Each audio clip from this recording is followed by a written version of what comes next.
How to enable Auto FPS on iPhone camera. So if you want to use your iPhone camera to record videos and then reduce the light to get the best video possible by optimizing the camera, then this video is going to walk you through how to do this step by step. So if at the end of this you found this offer informative, please don't forget to like and then subscribe.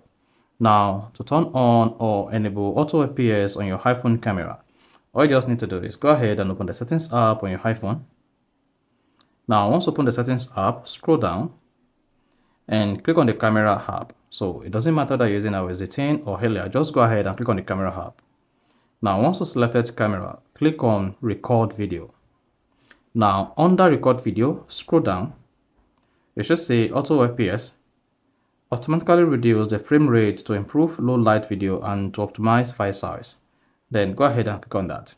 Once you clicked on Auto FPS, then there are three options available here: to disable Auto FPS or set the Auto FPS to 30 frame rate per second, or set the Auto FPS to 30 and 60 frame rate per second. So whichever one you choose, just go ahead, select it, and then hit the back button.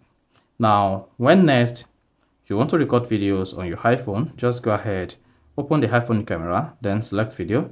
Then your Auto FPS will be enabled and it will be able to adjust the video light and then optimize the file size. So that is basically how to enable or turn on Auto FPS on iPhone camera. So if you found this offer informative, please don't forget to like and then subscribe.